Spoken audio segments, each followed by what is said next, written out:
As you know, we just came out of a meeting with members of the labor unions.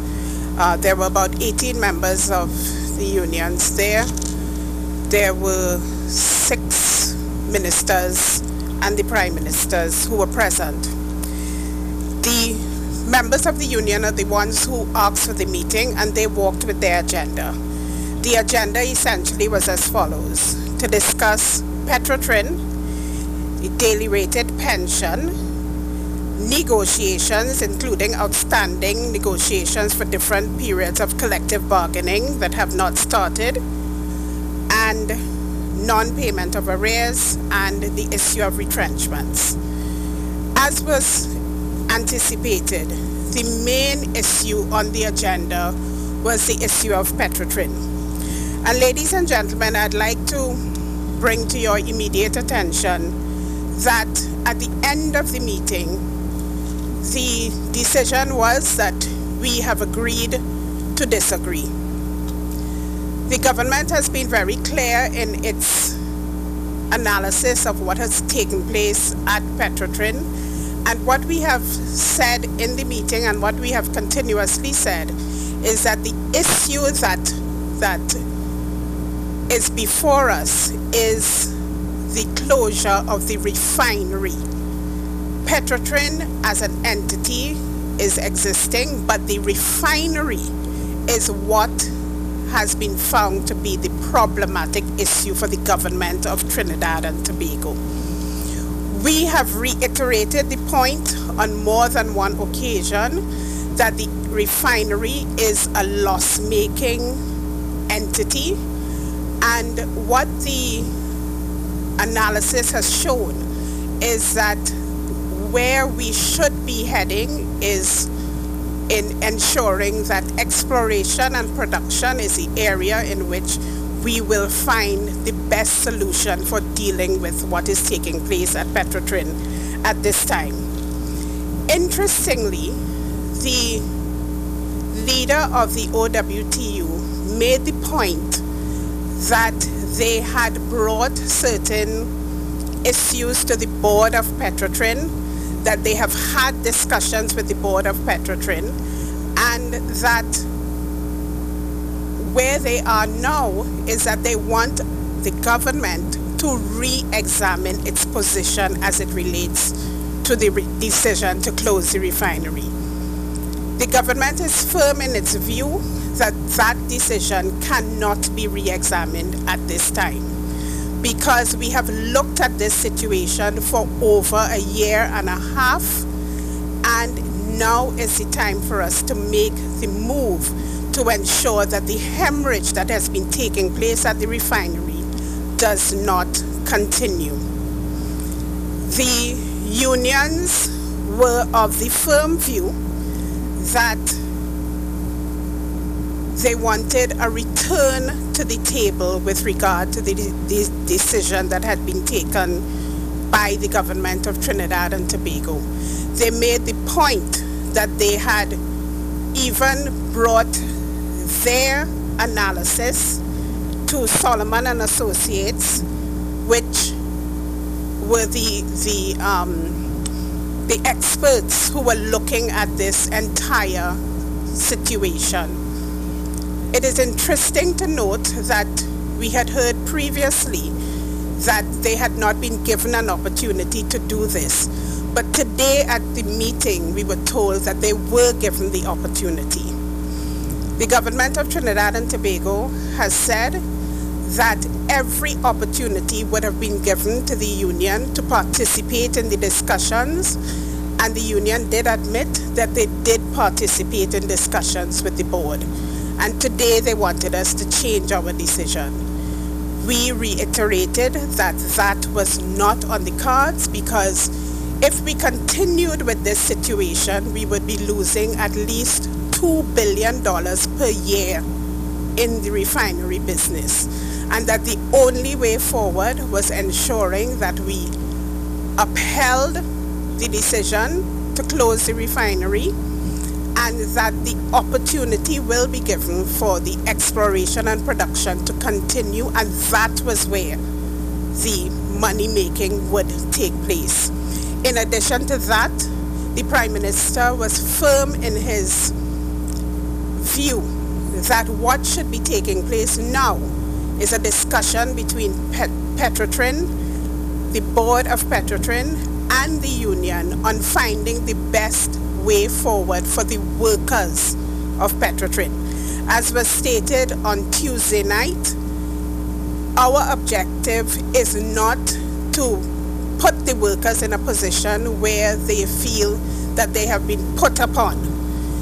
Our position is that the workers must be taken care of. The fence line communities that are affected by the closure of the refinery must be properly dealt with, and the objective now is for the board of Petrotrin and the OWTU is to sit and work out the separation packages that need to come forward for the workers of Petrotrin, given the circumstances, and the government is firm in its view that the best will be given to those workers as we close the refinery. Our position further is that we understand that this decision is very far-reaching, but ours is not the position to maintain the current status quo, and those who are directly affected will get the best that Trinidad and Tobago has to offer. Ladies and gentlemen, this has nothing to do with any sentiment or targeting of the OWTU, and it is clear that what we have to do is cauterize the issue with regard to the refinery to ensure that Trinidad and Tobago as a country can survive as best it can given all the circumstances. And as a consequence of that, having held the meeting, as I said before, we have agreed to disagree, but the government of Trinidad and Tobago maintains its decision to close the refinery to ensure that those workers who are affected are taken care of as best as the country can afford, and that those fence line communities that are affected by the closure will also be not put in a position where they are disadvantaged. I don't know if there are any questions, and then my other colleagues will participate. Mr. Joe Young, the Prime Minister did say Tuesday night, if I'm not mistaken, that the WTO to present a plan that could improve the situation and Petrotrin, that the government will basically take it on board and put it into effect. During the meeting, did the WTO present a plan that was any different from what it said it had already presented to Petrotrin's management? They did not. They did not present anything that was different from what they had said that they had presented previously. There was nothing that was different from what had been presented previously. Just add, the OWTU is of the view that we should continue with the refinery operations, but there was no indication as to how we would finance the upgrade of the refinery, how we would deal with the low quality product that we produce, how we would get over the losses. And so nothing that they said suggested to us that there was a viable alternative to the path that we have set. But the plan that they would have already submitted in the past, in terms of what they said that they had already submitted a plan and they have certain would make the refinery viable? Yeah, the plan they had submitted, there's congruence in the plan with our plan in terms of the strength of exploration and production.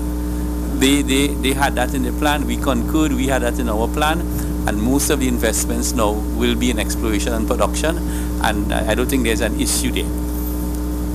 What their plan was weak on is that they had no feasible alternative to shutting down the refinery. Their plan had, you can further upgrade, but we have spent billions of dollars over the years in upgrade, and we're still in a position where we're in a losing position.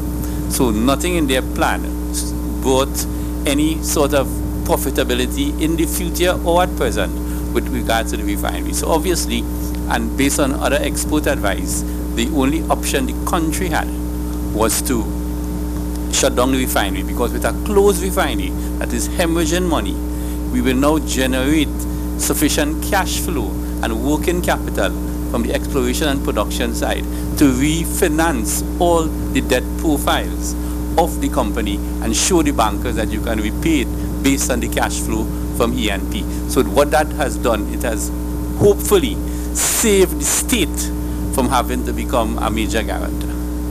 So just to follow up on that, how is there a cost to closing the refinery, and also taxpayers will be able to see the benefit of closing the refinery as you have outlined? Well, the closing of the refinery, as we speak, refineries are processed and a continuous flow operation. So you just can't get up one morning and shut off all the valves and all the instrumentation and close it. The thinking right now is that the refinery could be decommissioned hopefully by the end of December. Okay, and then it will be put into a separate entity, as the Prime Minister said, for people who wants to make proposal as to whether it is of any interest to them from a commercial point of view, and we will initiate discussions with the government in that regard.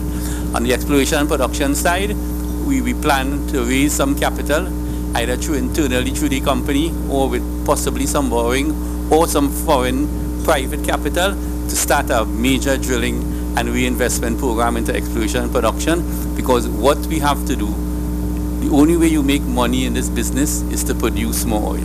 So our production now at Petrotrin is about 40,000 barrels. We're hoping to possibly, with a robust drilling program, take that around 60,000 barrels within 3 years. Good afternoon, I'm Calvin from the Newsday. Minister, you said that at this meeting you all agreed to disagree. So how productive was this meeting? Did anything new even come out of it? I think the productivity of the meeting stemmed from the fact that Mr. Roger asked for a meeting, and we were willing to have the meeting, essentially to see if anything new would come out of the meeting. Really nothing new came out of having the meeting, but I think we were able to again express the concerns that the government has with regard to what has taken place at the refinery and the need for the refinery to be closed. But nothing, as I said, and as my colleague said, nothing new has come out of this meeting. The OWTU brought nothing new to the table. The same issues that had been raised previously, but the same issues that were discussed again. So then what's the follow-up? Is there going to be any sort of follow-up, or is it just now in the hands of the union and the board of Petrotrin? It is now in the hands of the union and the board of Petrotrin, guided by the Minister of Energy. Was there any discussion on the proposed day of rest and reflection and how the unions are approaching it, and how the states would be approaching it as well? Is there any contingency? That did not come up at all.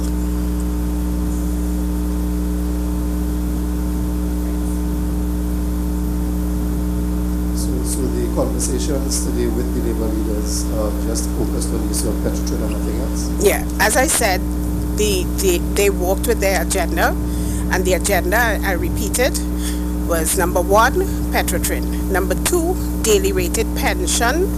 Number 3, negotiations, including outstanding for different periods of collective bargaining that have not started. Non-payment of arrears. And number 4, retrenchments. Those were the 4 issues that were raised.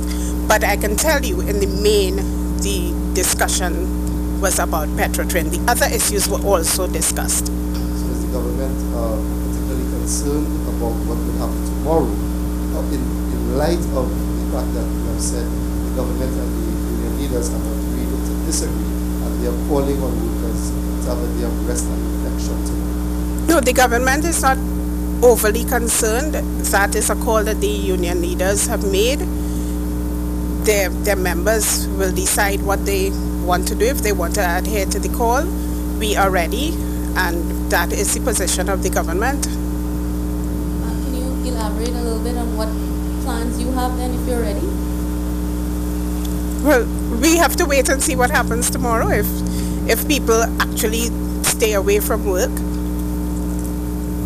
we will have our contingency in place. Mr. Khan, for those who may not understand what decommissioning a refinery will actually mean, could you give a more of an explanation of what does that mean? Does it mean breaking down equipment or tearing down things, or what does it mean? The decommissioning and mothballing of the plant doesn't mean the dismantling of the plant, because it's a continuous flow process. You have to empty out all your stocks, all your flow, and that type of thing. And when you finish, refine your last barrel in the refinery, so to speak, there are certain catalysts and stuff in the cracker and in all the plants that needs to be filled with liquids that will preserve the integrity of the whole plant and machinery of the refinery. Because what would happen is that in the event that the refinery has to be restarted, that could incur a significant cost if it is not mothballed in a proper way and with internationally accepted standards.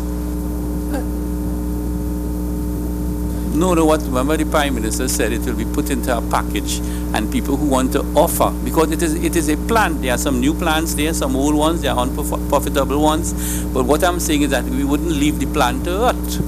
So if somebody, for example, has a source of crude and they need a refinery, that business model is different to what Trinidad has. Trinidad doesn't have a source of crude to significantly impact on the throughput. So Trinidad has to import 100,000 barrels of crude. So if there's a company that has a source of crude and wants to come into an arrangement with the state, we are willing to talk. So essentially we can say that the refinery is for sale? I never said it is for sale. I said we are willing to talk with anybody who sees an opportunity that we cannot capitalize on because of the unique situation we are in. The state is obviously willing to talk, because no matter what spin we put on it, the refinery will have salvage value at a minimum, or some operational value based on the type of business model somebody brings to the table. We haven't reached there yet there. Okay? We have in a position now where the refinery will be closed, and then obviously the next phase, as Dr. Rowley said today, that's tomorrow's job. So Minister, what has to happen with the various plants, the downstream, the bitumen, the low sulfur, the aviation fuel? No, we said already that initially it will be transformed into a terminaling and bunkering facility. All the products that the refinery now produces will be imported. It will be imported in bulk, stored in the very tanks that it was stored before. We will still service the CARICOM market, but not from the products that we refine, but for products that we buy for onward sale. So we will become like a bulk storage site for most of the CARICOM markets. I just wanted to add that, remember, for us to refine, we have to purchase crude. We have to purchase crude to refine. And even when we do that, it is not 100% of the crude that is purchased and refined that we can use. So it has worked not to our advantage at this time. And this has been happening over a long period of time. And we've reached to the point now where we just cannot go any further. And so the refinery, and we keep having to repeat this, the refinery is going to be closed, but the exploration and production will continue. What about the issue of exploration and production at a time with, although oil prices have, gone up somewhat more than maybe some people would have anticipated this year, but in terms of where you're exploring, is it going to be more expensive in terms of how deep you have to go to drill for the oil? Do we have in this restructuring, will there be enough capital for that kind of exploration activity? The oil price is quite robust, if I should say so myself. In February 2016, it was $27. Right now, it's above 60. So, I mean, that is a phenomenal rise in 2 years. So, in terms of the oil prices now is considered fairly robust. I'll quote you an example. Petrotrin is probably the only oil company in the world that is not drilling any wells now, because all companies all over the world are drilling because the price is good. There will be a challenge in generating the capital that will be required for exploration and development drilling and infrastructural upgrade, especially in Trinidad. We are working on various models as to how to source that capital. And let me just say up front, it could either come from within the working capital of the company and or private or foreign capital. And just to add, the ability now to raise the financing to support the export and the exploration and production would be much easier to achieve, having regard to the fact that we are closing down the money drainer, so we can redirect the funds that we generate into the part of the business that can produce a positive return. Just want to clarify something. As you said, Minister, that the refinery will be decommissioned in December, if I'm not mistaken. Petrotrin chairman did tell us yesterday that at the Shell luncheon, Shell had offered to provide assistance in terms of finding sources of gasoline and diesel, and he said PTT offered a similar form of assistance. Do you have a date for when the refinery would deliver its last amount of gasoline, diesel, aviation fuel? And once that happens, would it be that we will already have that contract or agreement to bring in the fuel at that time? Well, there's about 3 or 4 months still for that. If the chairman said BP has offered its assistance, Shell has offered its assistance, but ultimately petroleum products are internationally traded items. So you're getting involved in trading now. That is different from refining. Trading is an entirely new business, and trading has markets. They have bidding processes, they have spot markets, and they also have long-term contracts. So obviously the new trading arm of Petrotrin will now be in a position to look for the best opportunities and the most cost-effective way of sourcing the finished products. Minister, I think one of the main concerns of the public is how is this going to impact them? Do they have any reason to be concerned? Well, as we speak, there is no immediate impact on the public, because all that will be changing is that instead of you getting finished product that comes from a Trinidad and Tobago refinery at Point-à-Pied, those finished products will be now imported into the very tanks that they are being stored in Point-à-Pied and distributed to NP and Unipet and whatever have you. We will be sourcing our LPG from PPGPL. So to the normal citizens, nothing will change. And in terms of the fuel subsidy and the government's plan for having, I guess, a floating rate in terms of the price paid at the pump, because from what I understand, and I'm no expert in this, but in other parts of the world where you have those kind of floating price systems, it's usually you have different companies that each have their own gas stations and so on, providing fuel, competing with each other. Is that what the government is expecting to have going forward? The Minister of Finance will deal with that very shortly. I think you could tell motorists now, Minister. No. I said the Minister, the subsidy and that aspect of the business falls into the lap of the Minister of Finance. Just to mention, there's no real connection between cessation of the refining operations and what happens with the subsidy. They're two completely different issues.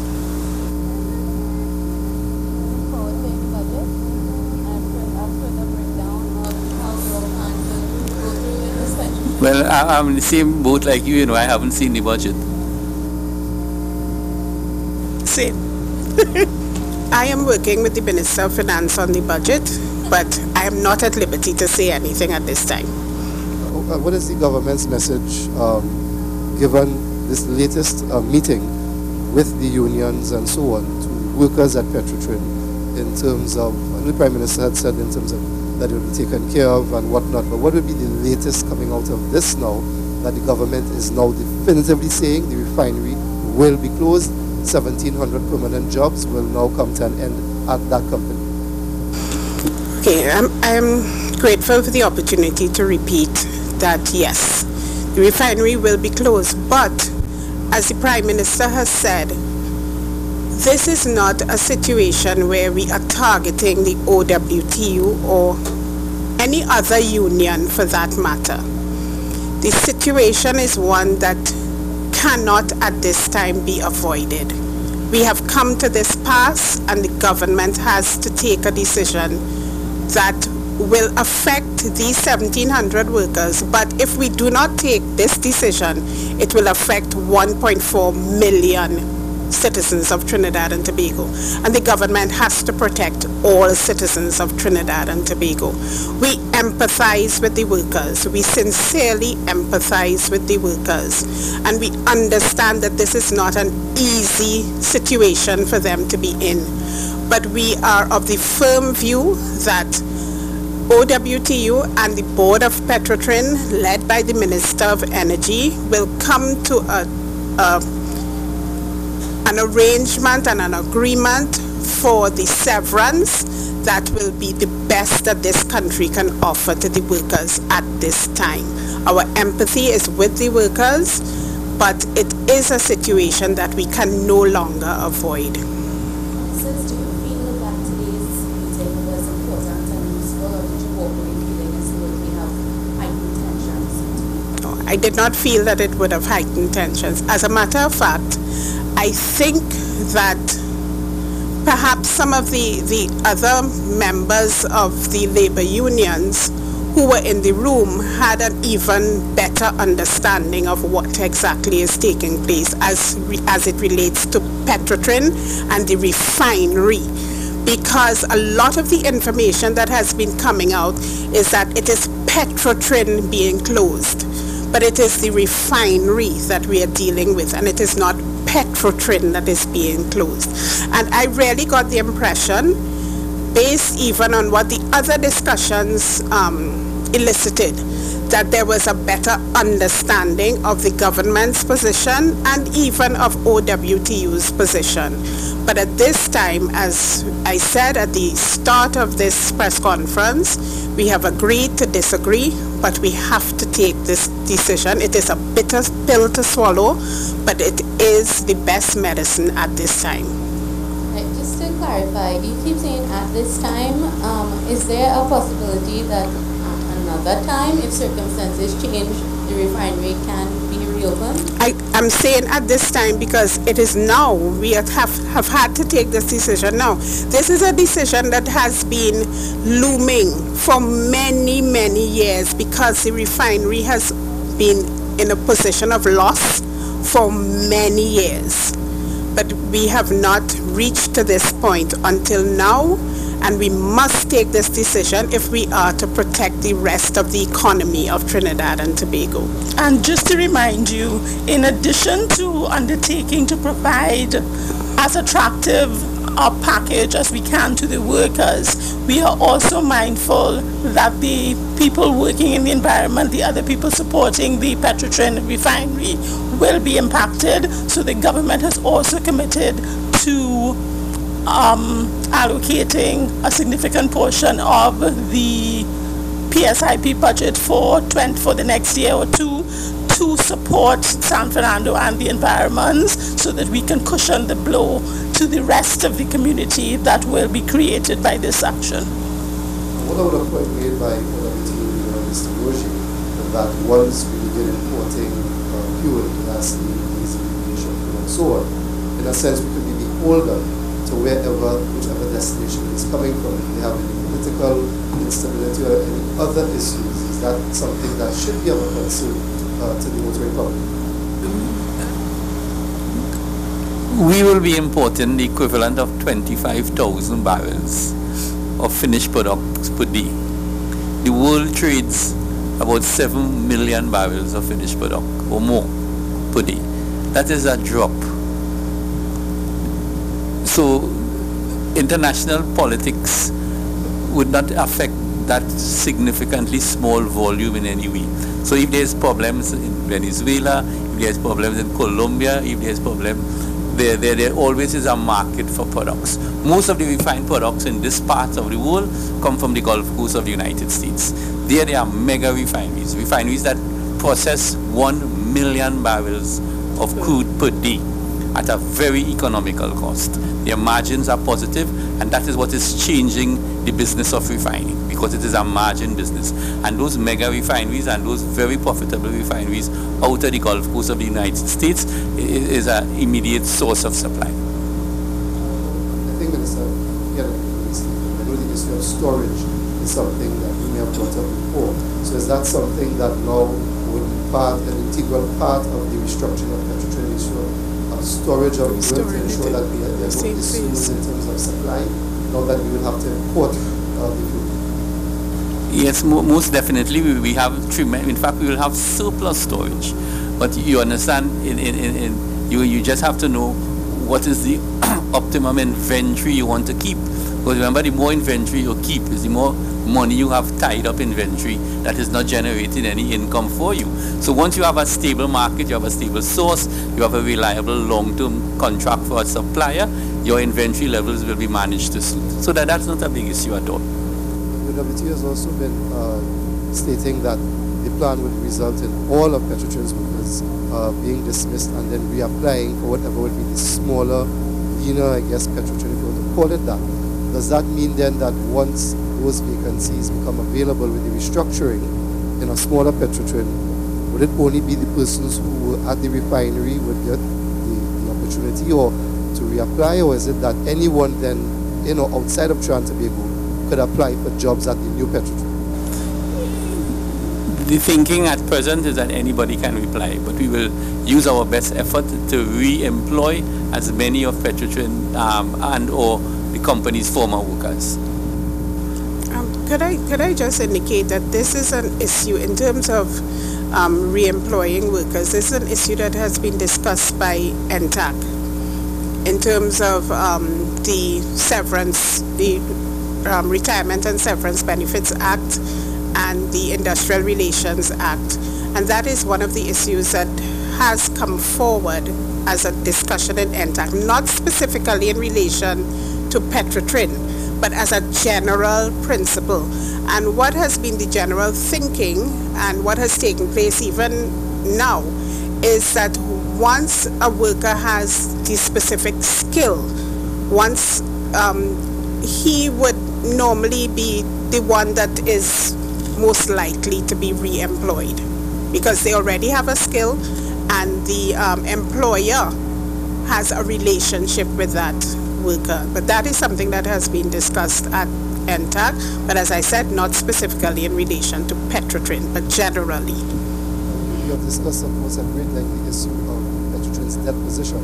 What about any debts owed to Petrotrin, let's say NP or Unipet? Is that something that is an issue?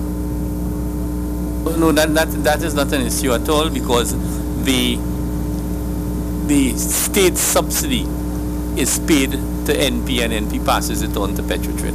So there is no major outstanding debt that NP or Unipet owes the Petrotrin. And in fact, because let me just explain something here.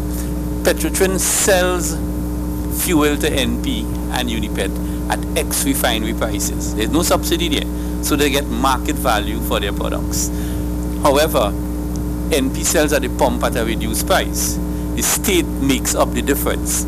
So when the state hands its check to NP, then they will settle the debt with Petrotrin. So Petrotrin has always gotten and will continue to get, until such time that they stop refining, fair market value for their products. What about those who would say or argue that at the end of the day, the position with Petrotrin is one where because of past decisions made by past boards, approved by past cabinets, that this is as much a political issue in terms of where we are at now with Petrotrin as opposed to an operating issue? Right now, it is a financial issue. How it originated, whether it was bad management, political interference, is not before us, We are faced with a particular situation that Petrotrin is hemorrhaging money, in particular the refinery. We saddled with debt that is too high for the company to possibly repay from its present cash flow, and that is the issue that faces us. It makes no sense going back and analyze all those issues that you have brought up. Just one other question.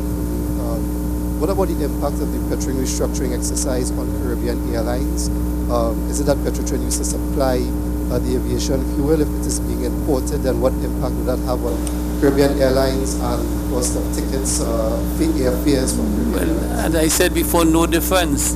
All the difference is that instead of taking your jet fuel from the refinery, it will be imported into the same tank. It's just the source of where it comes from is different. And that is invisible to Cal, and that is invisible to the person who goes to the pump to fill his tank. Joel, I want to just reiterate what my colleague is saying. Remember, at the end of the day, the issue is the refinery has been making a loss. We have been refining and we've been supplying the market here, and we've been supplying the CARICOM market and so forth. But what will happen now is that we will just purchase the same products that we were refining. We will purchase the finished product rather than crude oil to refine. And so we will continue to supply our market seamlessly and continue to supply the other markets seamlessly. The objective is to have a seamless transition. So it will have no effect as such on the supplies that we were providing to Cal or anybody else. All right, if there are no more questions, I think, yes?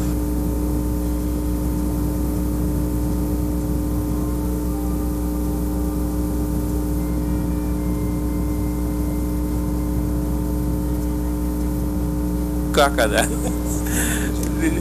Tomorrow is a normal working day for members of the Cabinet of Trinidad and Tobago, and I hope for all citizens of Trinidad and Tobago. There's nothing unique about the third year in office. There's no anniversary to celebrate in any form or fashion. We continue to work. We have taken over. Well, we came into office in very trying times. I think we have managed the situation extremely well, if I should say so myself. There are still challenges ahead, and we hope to continue along a path of sustainable growth, of prudent fiscal management, and to take the country onto a new path of sustainability. I apologize. Just quickly, the opposition leader has been saying that this issue is linking it to the avian drilling issue and so on, and investigation and whatnot. How do you respond to that, and do you have an update on any investigation with what is being called the fake oil scandal? First and foremost, the ANV matter is an exploration and production matter. They had a lease from Petrotrin that they were producing certain volumes of oil. The volumes of oil that they claim that they were shipping has come into question, and that is the issue there. Based on Petrotrin's response, they terminated the contract on ANV. That matter is now going to arbitration. I don't see how you can link that with the closure of the refinery, a refinery that refines 140,000 barrels of oil per day. The issue at ANV was to deal with probably 2,000 barrels a day of what was supposedly questionable source of sales, and that matter is before an arbitrator.